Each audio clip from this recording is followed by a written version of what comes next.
This is a true story. It happened right here in my town. One night, 17 kids woke up, got out of bed, walked into the dark, and they never came back. I'm the director of Barbarian. A lot of people die in a lot of weird ways.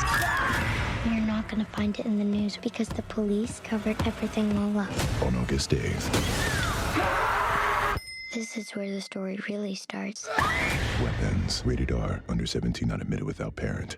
911, what's your emergency? A&E Crime and Investigation. This is a brutal crime. Witness the shocking facts Somebody out there knows something. that chill you to your bones. People did not worry about evil lurking around the corner. Behind the crimes, the motives, the victims. My responsibility to get justice for the family. Uncover the truth. Raise your right hand. The journey to justice begins here. A&E Crime and Investigation. Discover more on the A&E app.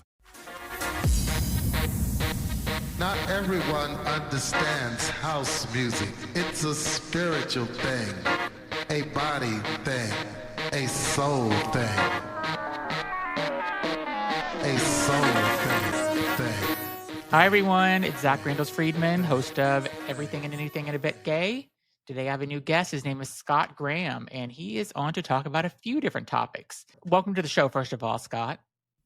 Thank you. It's good to be here. You're just excited to get going on all the books that I've written and talked about, and I've got a lot of opinions on a lot of different things. So Good. Let's jump right in and talk about one of the topics that you sent me an email, which is androphile. Am I saying it?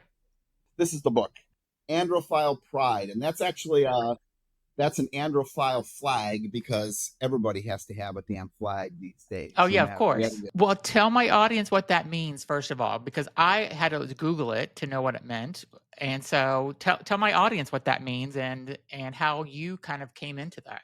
20 years ago now, there was this guy. I'm not going to say what the guy's name is. You can Google him. He came out and he voiced, from his perspective, was a real concern. And his concern was that once you identified as a gay man, you got all this other shit thrown on top of you that you needed to march in lockstep with.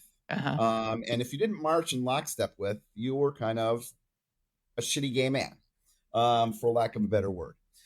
And interesting, as I wrote this book as a sidebar, and this is still true, there is a diagnostic tool that identifies internalized homophobia, which we all would say is like some sort of screwed up mental illness, right? I've got that piece. And one of the criteria in that diagnostic tool is that you disagree with the leadership or what the leaders are saying in the gay and lesbian movement. So according to that tool, if you stepped forward and said, you know what, I just really disagree with, this bathroom stuff that's going on. According to that tool, you would have internalized homophobia because you're disagreeing with what the leadership's putting out there. It's almost like what Trump does to Republicans when he identifies them as rhinos, Republicans in name only. Except it's much shittier because you're not like gay in name only. You're like, fucked up. Yeah. And need therapy. So it's like one step further. That's kind of the nexus of his criticism. I'm not gay. I just like to have sex with men. Just because I like to have sex with men does not mean I need to support women's rights. I'm not a feminist. I just like to have sex with men. I'm against abortion.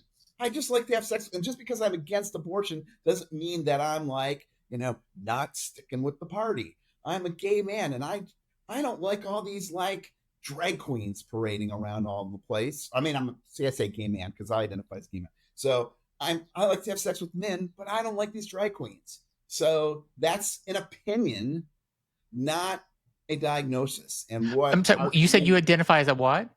I identify as a gay man. Okay. Yes. Okay. So I keep slipping and saying gay man when I mean to say a man who has sex with men. And so this guy reacted to this piece and he started this. That's where the term androphile came from. same-sex love, men who love men. Yeah. Simple piece. And he published a book called The Androphile Manifesto, and you can still get that. But then after a period of time, he like went off the deep end. So he started, I mean, he was like hanging out with Nazi groups and these like Nordic wolf group. I mean, it was crazy stuff that he was hanging out with. Yeah. And so my concern when I wrote the book was that some kid surfing around the internet trying to figure out, who am I? Mm-hmm. What am I? What am I doing? I said, just then I just like, what is going on here? And they stumble on this guy's site. They get sucked up to his manifesto, and then they go down this kind of Proud Boys avenue. That prompted me to write this book. Now, the book starts off with echoing these same criticisms. Like, if you're a man who likes to have sex with men, or a boy who likes to have sex with boys, and you've got an issue with effeminate men, that doesn't mean you have an issue with yourself. Yeah. And that's an opinion that should be respected. Yeah. And so then I go on this piece, and what I say in this book are three pieces. The whole first half of the book concludes with this piece. Don't swallow what the LGBTAQRSTV, whatever, like it's the growing acronym. Whatever they tell you, don't buy it. Yeah. You don't have to buy it. Just because you like to have sex with another guy doesn't mean you have to buy that. Right. Don't buy what this guy who originated the androphile movement said. Don't buy his bullshit either. Yeah. And don't even buy my bullshit. I'm not trying to get you to buy anything. Nothing. Figure out who you are and march to the beat of your own drum. Yeah. And if you like to wear dresses and fingernail polish, do that. If that's not something that's your cup of tea, don't do that. And the whole second of the half of the book is kind of questions and answers and values to just clarify and figure out where you're at so you can march to the beat of your own drum. Yeah. Whatever that drum is. And part of that piece for all of us comes down to looking at the values that we were raised, right? If you were raised Catholic, for example, and I'm not picking on Catholics here. If you're raised Catholic, you are raised with certain opinions about what it means to be a man who has sex with men.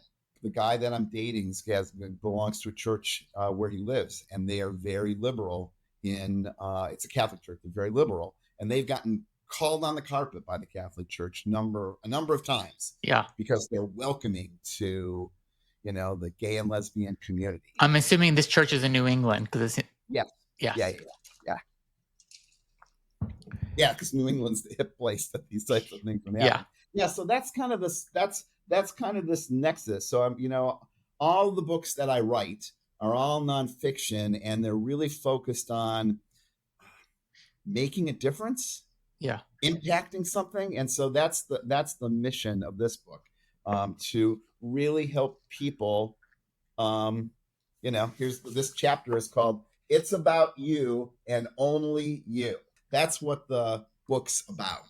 So you wrote this book kind of starting off to kind of counter the guy that started this because he ended up going off the deep end. Oh, yes. And it's just as bad as, like, you would say gay leadership, right? Yeah. He's like, And so, and do you think it's worked? Do you think that people are like you coming up in search results now more than he has? That whole androphile piece is still floating out there. And so how would I define if it worked?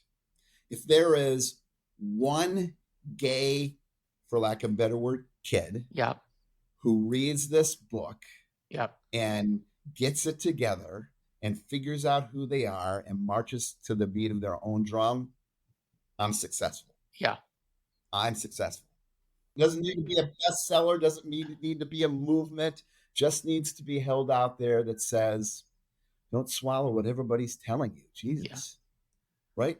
Yeah. I mean, I think it's great that you wrote this because since this guy did decide to follow the Proud Boys or be a Nazi or whatever, it sounds like I think it's amazing that you wrote this to kind of like say, hey, this isn't how it has to be. So that's great. I even went because I was concerned that the gay community is going to see this book, the lesbian community, and they're going to be like, "Oh, you're homophobic, right? Because you're holding out this." I got this picture. Can you see that? There's a picture. That's me and Ken Williams from the when was that? 80s at the Florida State Fairgrounds. We were spit on by people that were coming out to the Florida State Fairgrounds, and we were handing out gay and lesbian stuff. I was at the University of South Florida, and that was with the Tampa Business Guild. That's me, that's Ken, and that's Barry. So I've done my dues. Yeah. I have served my dues, and in fact, here's another one from the Tampa Gay and Lesbian Pride Committee when I got an award for organizing the second Gay Pride Festival in Tampa. And now Tampa's got a huge gay population. Oh, yeah. Well, it's we've always had a huge gay population. It's not like we're. Well, they're more open about it now, I would say. Yes. Yeah. But that's awesome. You want to talk about? Is there another book that you've written 27 books? So tell me about another one that you're most proud of. This one right here. We'll have to talk about this one. This is my third in this. But I'll give you a little preview. So I've written business books. That's my most recent business book. I've written books on psychedelic therapy. Oh, that's interesting.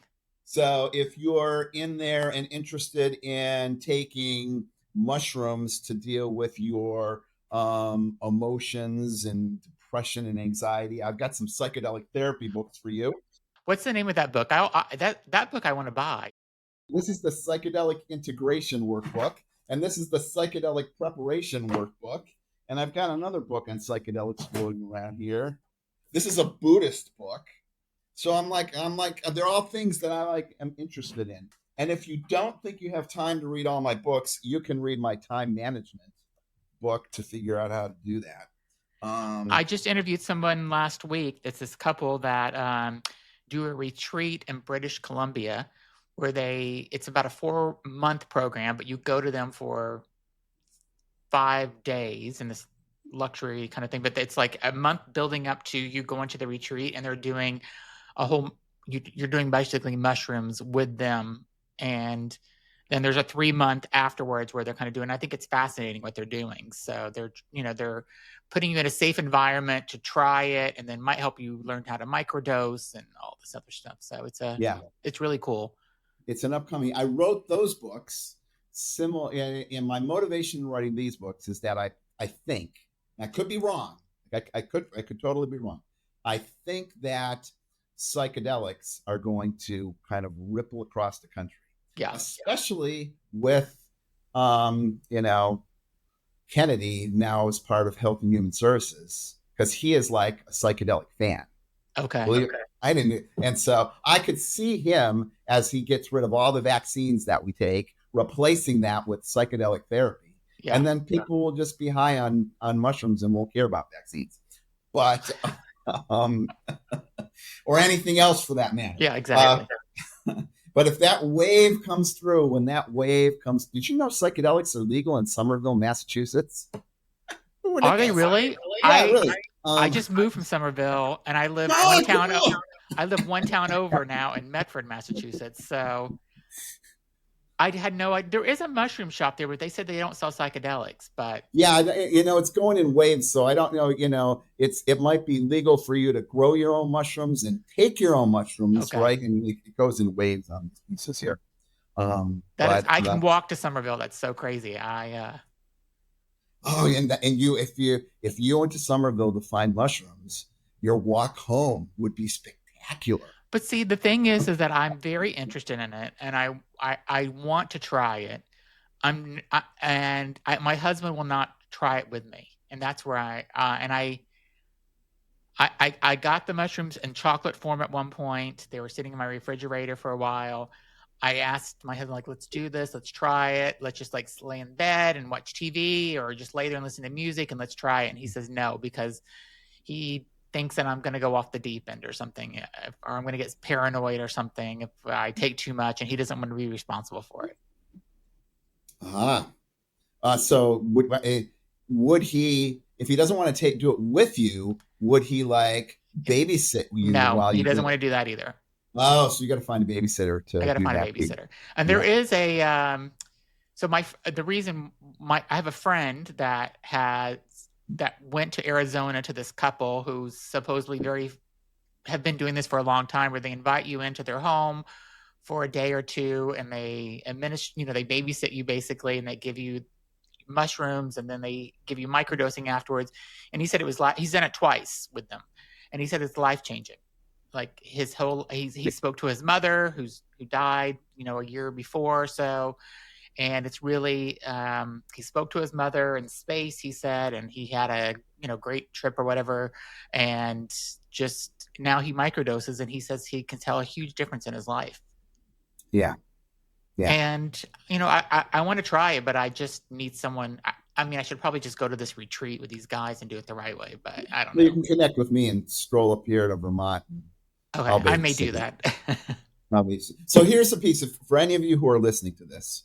Whatever, if you're interested in like mushrooms or a psychedelic piece, a critical piece around this is getting ready for that. Okay. And the critical piece around getting ready for that is doing two things. Number one, developing what is called in acceptance and commitment therapy, psychological flexibility. Okay. That means that, when things aren't going great in your life, you're building skills so you don't get off the deep end, right? Somebody, has some trouble at work and they go home and they don't have psychological flexibility and they're worried and they can't sleep at night and all this other stuff. Someone who has psychological flexibility is balanced about that. And the reason that's important to develop as a skill is when you go and take mushrooms, let's just say mushrooms, you could have, a neutral experience. You could have some negative bumps in the way, and you don't want to fuel them. And you could have a great, fantastic experience, and you've gone down this road of pleasure. You could go down this road of shit. You could go down this road of pleasure, and you finish, and you're like, well, did I hit my goal? Because if you're going there, you want to be able to work on it. And so if you take psychedelics, you really want to go someplace where you're out in nature, where there's not something that is going to diminish your experience of the psychedelics. And that would include watching television, movies, TV shows, listening to music, going to a concert. All of those things are going to diminish your experience of the psychedelic that you've taken. Yeah. And so you want to go someplace where there's not this stuff, where you're not listening to music, not distracting yourself, and just experiencing what that psychedelic is giving you directly. And is that what your book is kind of talking about, guiding people through that? Yes, and I have a book about engagement that put out there. So yeah, so if you were looking to, where did I put the book? If you were like saying, what do I need to do to get ready for a psychedelic experience so it's great, you would do the psychedelic preparation workbook. Which would take you through 60 days of stuff to get ready. Okay. Interesting. Yeah. I know there are a lot of clinical trials that are happening with psychedelics and stuff, and I lived in Basel, Switzerland for a little over a year, and I just read there's a clinical trial there where they're giving patients ecstasy and like MDMA and stuff, and just trying to see how. Looking for your next true crime binge? The Furry Detectives, Unmasking a Monster is coming to AMC+. Critics call the 4-part docuseries gritty and heart-stopping. Find out how a global network of furries banded together to hunt down a ring of animal abusers and bring them to justice. Thursday, starting July 17th, only on AMC+. That is impacting these people that have these psychological issues and stuff. And it's, from what I've read, it's actually been very helpful. Yeah. So last year, I was in a monogamous, committed relationship for 31 years. Yeah. Tell me about that. And Brian got in a car accident and burned alive right before COVID hit. And I wrote a book on that called Come As You Are, Meditation and Grief. And then, so that was in 2020. And then a few years later, I wrote Come As You Are 3 years later. And this book is now come as you are 5 years later.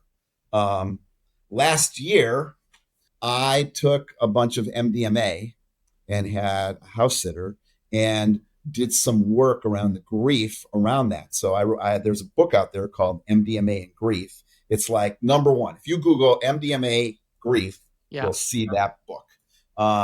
And it turns out, I did not do this purposely. This is Google AI. God knows what they've done. So there's this very conservative Republican congressman from Texas. Okay. Who was he went to war. He's got PTSD, and he took MDMA to deal with his PTSD. And he wrote a very compelling piece about the MDMA. And so I wrote him and said, hey, can I include your piece in the book?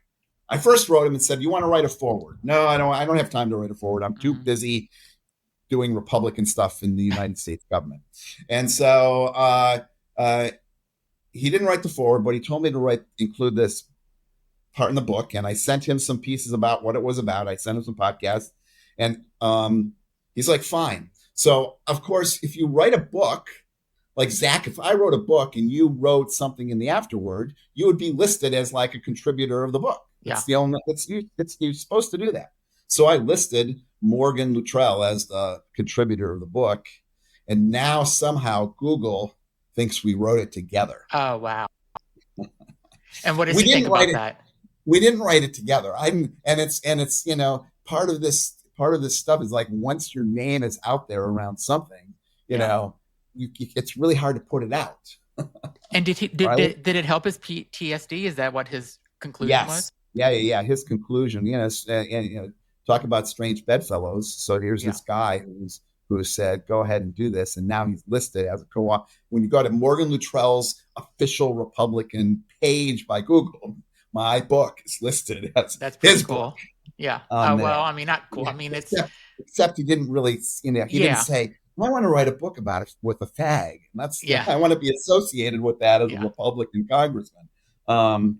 So I sent it to him. I'm like, look, he's not even listed on the front cover on the book. It's just me. Yeah. So going back to your 31-year relationship, like, is the MDMA, is that how you kind of got past it? Because I couldn't even imagine. So I've been in a relationship for 26 years, monogamous relationship. And, I couldn't imagine not having Andrew in my life. It's really, it's been really difficult to go through those pieces. At the same time, I don't regret it whatsoever. Right. I mean, if Andrew died, you would have a really shitty time. Yeah. And really, Zach, what I'd say to you is, wow, congratulations, because you had a relationship that now the result of that is now you're having a shitty time. Because the other alternative is you could just keep people, a distant way, fuck all kinds of people on Grindr, don't give a shit about anybody, and be really empty. And then if they died, you wouldn't care. But the truth about grief that people don't talk about is that the depth of our grief is directly related to the depth of our love. Mm-hmm. Period. Yeah. And so if it's going to happen because it's either going to happen to him because you're going to die, or it's going to happen to you and because he's going to die. Yeah. And that pain is worth the price of a life well lived. It's a good way to look at it. Absolutely worth it. I wouldn't change anything knowing all the shit I had to go through. And how did you get past it? Was it, I kind of read what you sent a little ahead of the interview, was a lot of meditation, and talk to me about like how you kind of got through the grief. So the other myth is that you never get through grief. Ever, ever, ever. Ever. That's a total bullshit thing, right? It's just it's not, because grief's not a problem to be solved. Mm-hmm. Part of the issue in our society is that we've succumbed to this happiness bullshit that's out there, that we're all supposed to be happy all the time. We're supposed to be farting rainbows, dancing with unicorns and full of joy and love. Mhm. And that's just not true about what life's about. Life's good and it's bad. Yeah. And it's great and it's shit. And it's joyous and it's painful. And you can't have one with the other. You're not going to have light without the dark. Yeah. It just doesn't work that way. You're not going to have summer without the winter. It just doesn't work that way. Yeah. If you're in New England, if you want to have a great summer for one day, you have to shovel snow for the other 364 days of the year.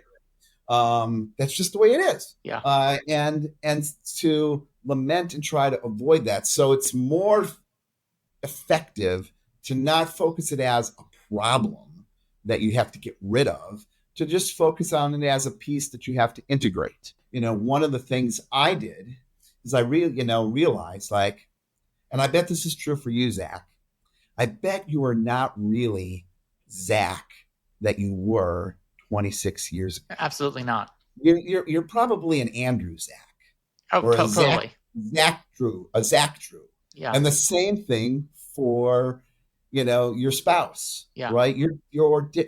There's a part of you that he's always going to be in. Mm-hmm. And so after Brian died, I went and had my name officially changed to be Graham-Stevens. And to do that nowadays, it was not a big deal like many years ago, but ever since, 9/11, like everything has to line up. Mm-hmm. So you have to get a court order to change your name. Yeah. And they actually send that court order and they change your name on your birth certificate. So if you go to change your name, it has to be changed on your birth certificate, unless you get married. And then you got your marriage certificate that shows you the new name. Well, when we got civil union way back when, in the first wave of legal stuff, right? The gay marriage stuff is just like the marijuana stuff, which is just like the psychedelic stuff. It's, it happened in waves. And so we got part of that first wave, and we both kept our names. We didn't change our names. But after he died, I wanted to just carry that piece with me. And so we had to go to court, and the judge was like, "Why do you want to change your name?" And I'm telling you, everybody was sobbing by the end of that story. It's a great story. I mean, I so respect it. Yeah, it's funny when when we got married, it was just, I'm keeping my own name. But after he died, I was like, no, this is different. Yeah. I want that. I want that now. Yeah. So one of the things we did in our relationship, which was, I don't know why we did this. I'm a life coach. And so that's part of the reason we did this, is that when we were together after 10 years, it was part of the legalization movement. I didn't realize this until I opened up these time capsules and I found an article about us in the newspaper. We decided we were going to do a time capsule to mark our 10-year anniversary. And it started off small, like this big, and it ended up filling a 5-gallon Home Depot bucket. Oh, wow. Of stuff. And one of the things that we put in that Home Depot bucket, we asked our friends to do this, and we did this, is we wrote letters to the future. And so everybody, and we didn't label them. People just wrote the letters and we shoved them all in, sealed in envelopes. And then when we reached our 25th anniversary, we did it again. And we wrote letters to the future and stuffed them in there. And the intention was that we would open it up at our 50th anniversary. And we'd get these snapshots in times and open up these letters. So, I didn't know what people wrote. I assumed that most people wrote fluff stuff, right? Who's still president? What's going on? You're a great guy, whatever. But I knew Brian and I, because, we're in a relationship, we're probably not going to write fluffs. I did not know what he wrote. Oh, wow. Each of us wrote a letter to each other. And then we wrote a letter to ourselves in that piece. And it's funny how kind of blunt and courageous you can be when you don't think you're going to open up something for 20 years. And so I knew in the time capsule there were 8 letters that were just dynamite. A letter that Brian wrote to me, a letter that I wrote to Brian, the letter I wrote to me, and the letter that Brian wrote to himself. So 8 letters like that. One of the things with MDMA, I could not open the time capsule. I had gone through all this stuff. I just could not. You can hear as I was talking about it, it still is a piece that it just reverberates with who we were at that time. Pictures, hundreds of pictures in the time capsules that were not digital because there were no digital shit in 1998. Just you know, concerts we'd been to that year, everything. And so I knew I just could not even bring myself to even, they were in the closet and I was keeping them in the closet. Sidebar, when you take MDMA to deal with PTSD or grief or some dark emotion, you can, unlike psilocybin or other stuff, you have to have a significant therapeutic relationship with a therapist. They need to know your shit. Because MDMA, now when you take MDMA, for those of you who haven't taken it, or for you, Zach, you should get your boyfriend to take it with you. Anyways, we won't talk about that now. But when you take MDMA, it does not change your perceptions of things. It's not like getting high and everything seems wonky, or getting drunk and everything seems, spinny. What it does is it makes you feel love and compassion and joy. Like you just want to go hug people. You just feel so much joy and love. So what that does for a person who is working with a therapist, and the therapist knows their deep, sharp, dark shit, is you take this stuff and you feel this joy. And then the therapist asks you questions to bring up all your deep, dark shit. So that's the two-parted piece. You just don't take MDMA and, you have to take MDMA and you have to talk about and experience your deep, dark shit. What MDMA does is it kind of like bubble wraps you. Okay. So that you can talk about your deep, this is oversimplification, but it bubble wraps you so you can talk about your deep, dark shit. The horrors you saw at war, the sexual abuse that happened, the physical abuse, the stuff that if you were in a regular therapy place, you couldn't talk about because you would be so distraught. It's so fucking horrible. So that's the first thing it does, is bubble wraps you. But the second thing it does is it kind of like re-records what that experience was with an incredibly pleasant, loving sensation. Interesting. That's an oversimplification too. It doesn't really do that. But what happens is that after you have kind of processed it with this therapist, and he or she has like pushed you to do that, when you remember it, it's not as intense and difficult because there's an overlay of another emotion around that. It's not all just shit when you talk about it. So I didn't need to do that because I didn't need a therapist because I had the letters. And the letters served to pull this stuff up. What was your biggest surprise in the letters? That Brian smoked cigarettes. And you didn't know? I knew he smoked cigarettes. Okay. I wrote in my second letter, started off with, how are you? How are you doing? It's probably difficult because Brian's dead.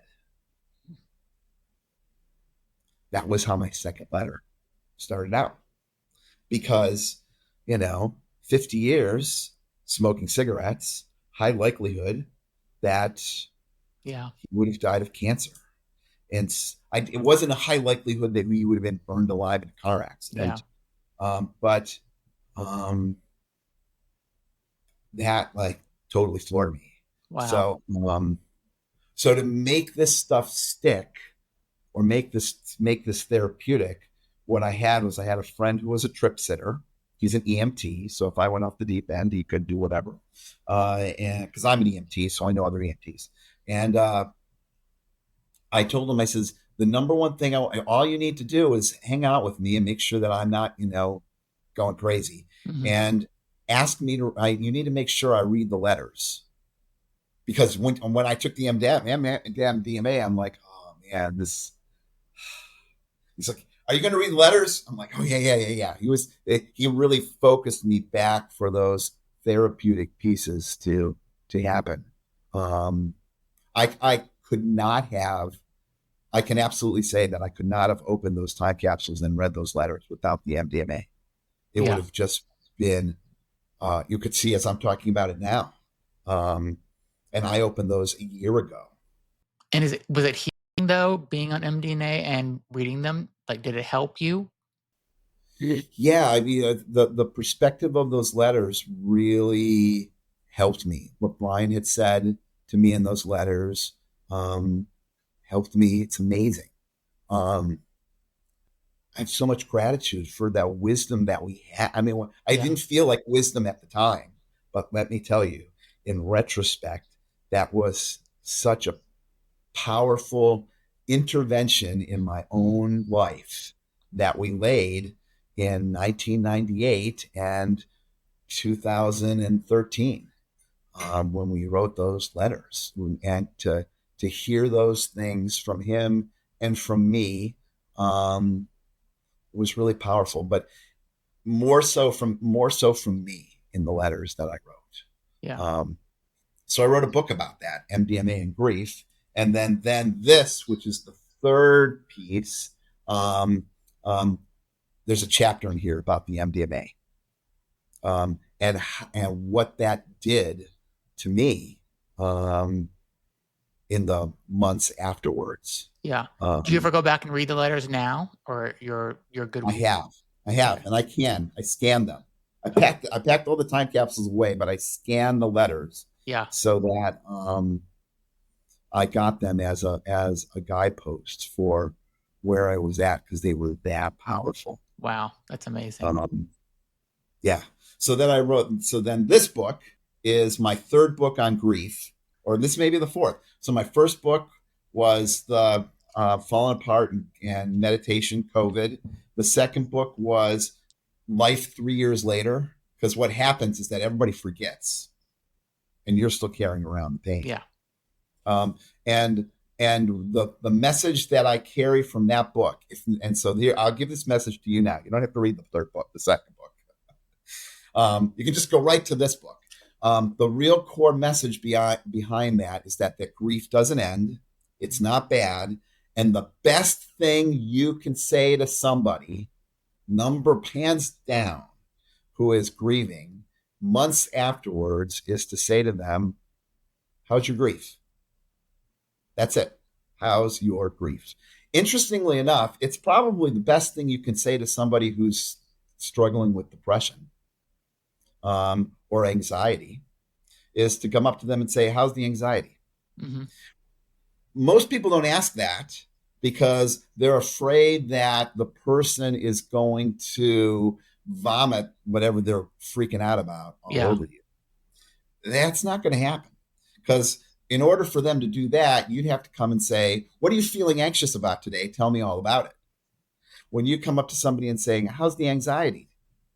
They're going to say, it's worse today than it was yesterday. And that is a helpful perspective, because we're always focused like this. And to have that, you're actually giving that person who's depressed or anxious or has PTSD or has grief, you're giving them a huge gift because you're normalizing it. Mm-hmm. And that gives them permission. And you're going to help them see that their experience of grief is like this.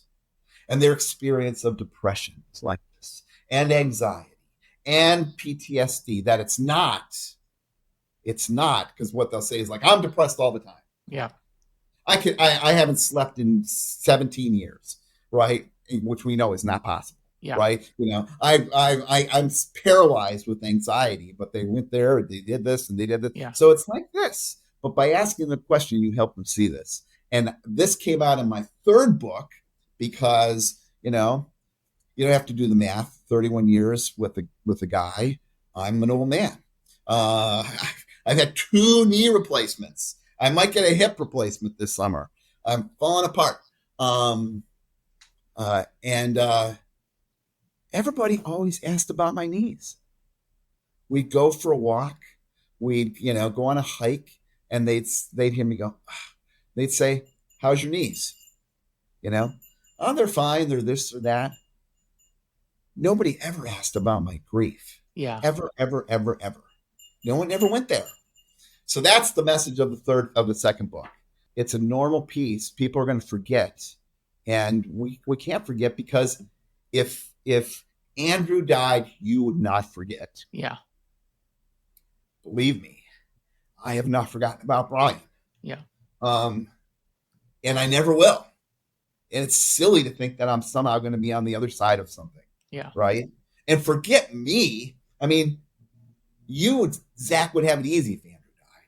I would have it easy. I have it easy when Brian dies. Who has it really hard? It's these people that have had their kid shot in school. Yeah. Before you, they are never, ever going to get over that. Yeah. And it's arrogant of psychotherapists to think that, well, we have to medicate this, or we have to do that, or we have to do that, or you have to talk about this, or you need a journal, or you need to do that, to try to put that behind them. I don't want to put that behind me. Man, Jesus Christ, it's 31 years of my life. I don't put that behind me. Yeah, that's a good point. I never thought of it that way, especially when my father died and my mother went through grief for over a decade and tried to talk to therapists and stuff. Somehow she finally worked it through, and she doesn't dwell on it every day, but she still thinks about him every day. So I get it. Yeah. What she learned was, don't tell other people about it, because then they're going to be like, oh my God, still, you need to go to a therapist. Yeah. Yeah. If someone wants to what's a website, or do you have a website, or can you can go to gscottgraham.com. gscottgraham.com. Or you can just Google my name. This third book is about falling in love again. And you've done that. Yeah, and I've done that. Okay. And I very quickly fell apart. Okay. When I fell in love again. Because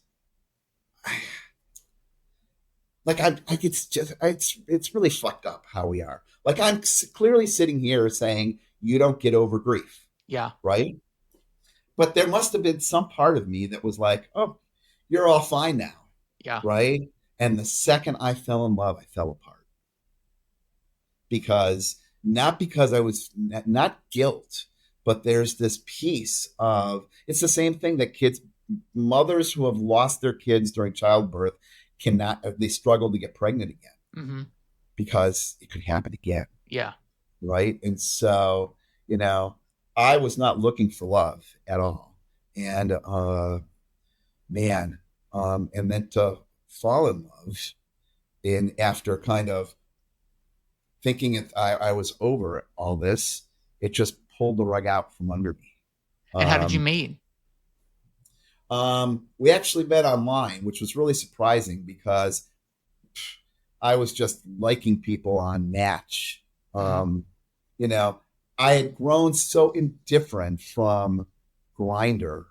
I mean, it wasn't like, when I was growing up, when you were growing up, for lack of a better word, like, at least you had to go to a fucking gay bar and have your shit together.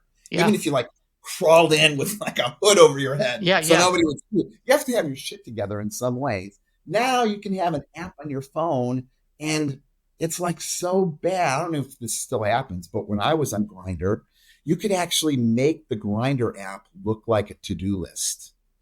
Oh. So when somebody if somebody picked up your phone and looked at it, instead of saying grinder as the app, it said to do.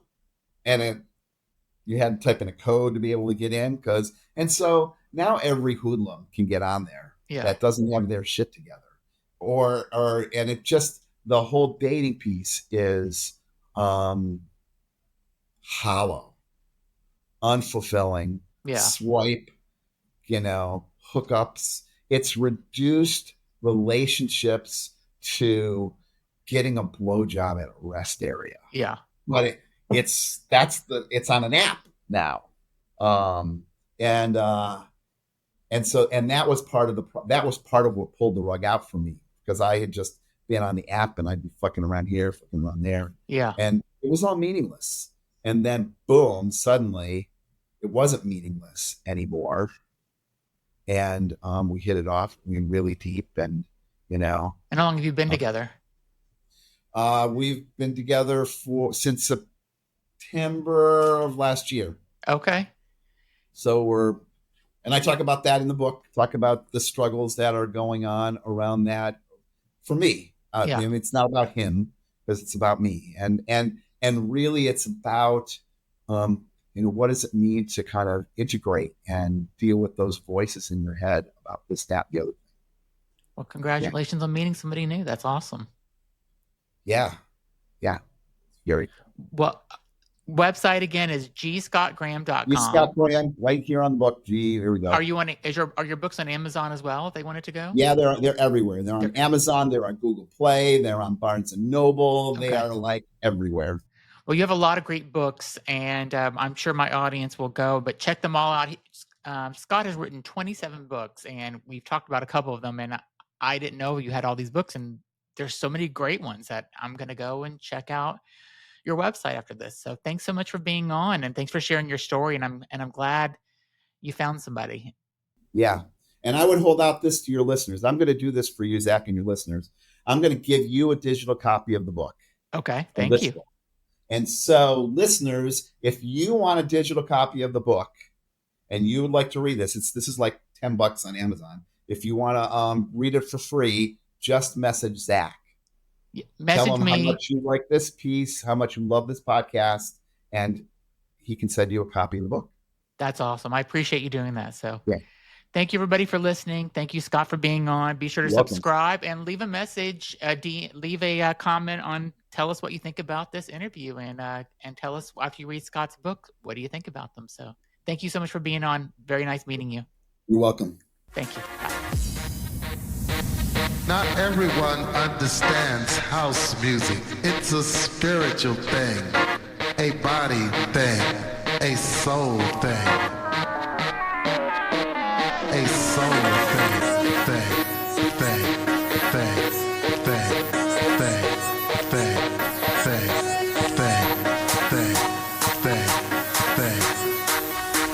Not everyone understands house music.